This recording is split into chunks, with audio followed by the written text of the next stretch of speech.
Est-ce que ça t'est déjà arrivé de te réveiller et de pas savoir comment t'en es rendu là? Adieu. Une vie que tant de personnes envient et pourtant toi, tu ne supportes que par omission. L'omission de cet appétit n'a suivi d'autres ambitions.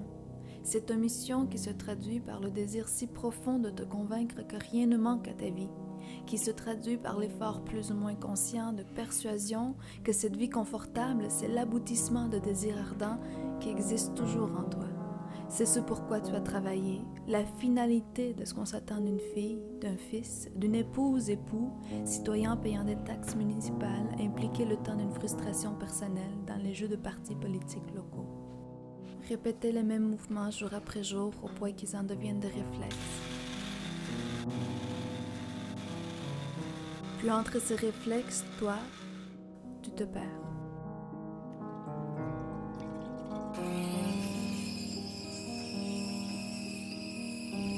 Tu t'évites et ta propre réalité, tu l'esquives en t'imprégnant de celle de personnes que tu ne connais pas, mais à qui la vie a une influence insidieuse, sinon sur toi, du moins sur comment tu te sens. Lire les journaux, insensibilisé, aussi insensible que tes propres émotions, ta propre vie. Ces émotions qui ressortent une fois de temps en temps, qui te rappellent à l'ordre, les murmures fragiles qui résonnent si souvent mais si timidement. Psst, hey, lâche le statu quo. T'es assez grand pour ne pas devoir le suivre, ce chemin que tu ne veux plus emprunter. À travers les journaux, à travers ce miroir de ce que le monde a de pire à offrir, car les bonnes nouvelles se font rares et vendent peu, toi aussi tu te reflètes. Comment ne pas sentir la culpabilité de ta propre existence, de ton propre confort, quand on te montre les horreurs de guerre commencées par la visite matérialiste de laquelle ta vie, à plus ou moins grand écart, bénéficie? Par le nombre d'informations sur la même page qui se mélangent dans une cacophonie qui, en bout de ligne, finit par désensibiliser. Une fois consommés, les grands titres ne changent pas grand-chose à ta vie, si ce n'est d'enrichir les conversations anecdotiques du bureau. Je vais dans la douche, est-ce que tu voudrais y aller avant? Des armes chimiques utilisées en Syrie ont tué au moins 4 enfants. Trump président, Le Pen monte dans les sondages, discours d'extrême droite mentionné par le tueur de 6 musulmans de la mosquée de Québec. Beyoncé est enceinte de jumeaux, les cheveux de Kylie Jenner sont maintenant orange. Au-delà des questions existentielles auxquelles nous ne trouverons pas de réponse notre vivant, que faisons-nous là, pourquoi sur cette terre, pourquoi de tout le cursus de l'espace-temps, de l'infinitude de possibilités, pourquoi ici, maintenant, au-delà de ces questions que tu as le luxe de te poser parce que tu ne meurs ni de faim ni de soif, tu dors dans un lit douillet et tu as de quoi couvrir ton corps avec de nouveaux vêtements, pourquoi la déprime?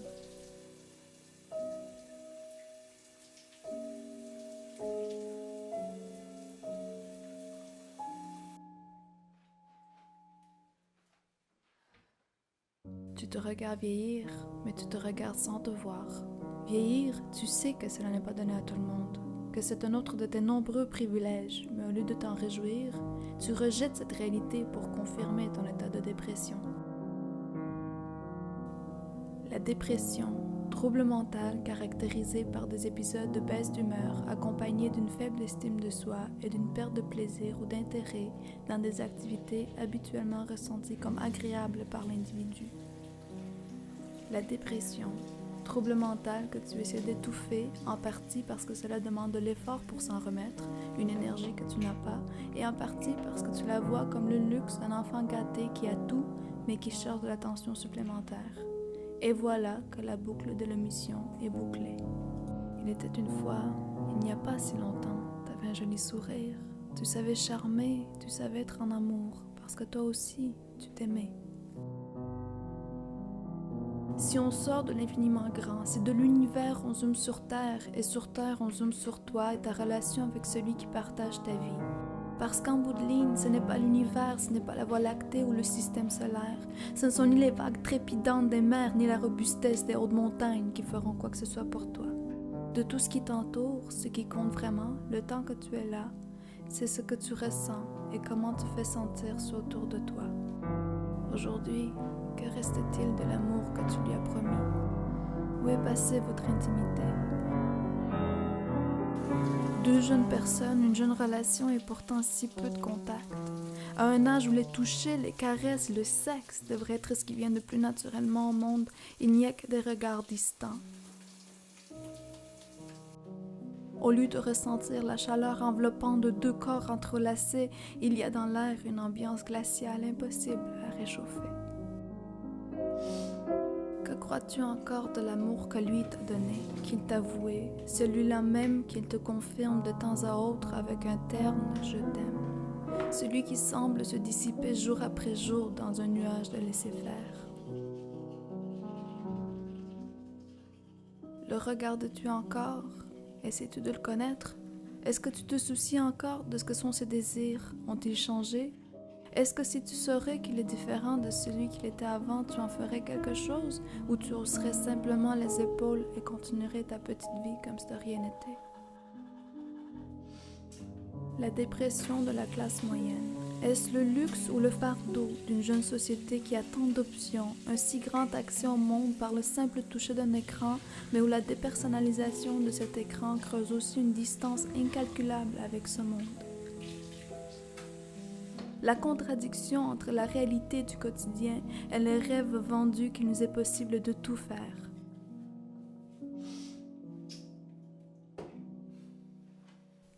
La contradiction entre être en mesure de rencontrer des gens des quatre coins de la planète et rester encabané les yeux rivés sur l'écran de notre téléphone sans même plus regarder la personne qui complète notre vie.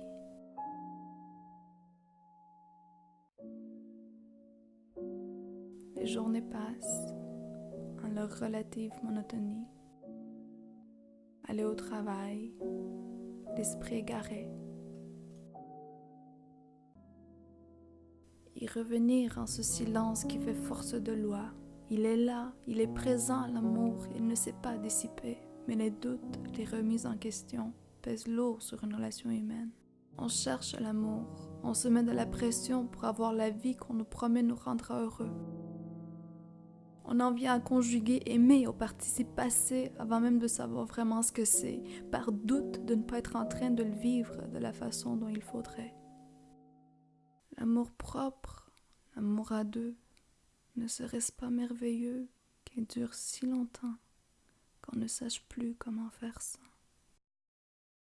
toute façon, t'es jamais d'accord avec mon point de vue. Juste... Écoute, Mathieu, c'est pas une question d'être en désaccord ou en accord avec ton point de vue. C'est juste que je sais pas à quoi m'attendre de cette relation-là. Si à chaque fois je suis en désaccord avec toi, ça mène automatiquement à une chicane. Ben écoute, peut-être que ça mènerait pas une chicane si à chaque fois que justement on est en désaccord, tu mettais pas en question toute notre vie de couple puis notre vie ensemble. Hein? C'est pas... Ben, c'est pas fou ça, Écoute, David. je peux pas avoir une discussion avec toi sans être confronté à un mur.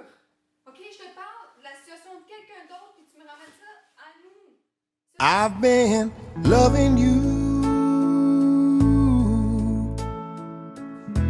too long to stop now.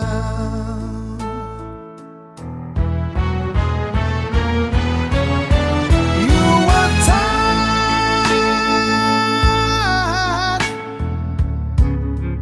and you wanna be free. My love's grown stronger as you become a habit to me. Ooh, I've been loving you for too long. I don't wanna stop now.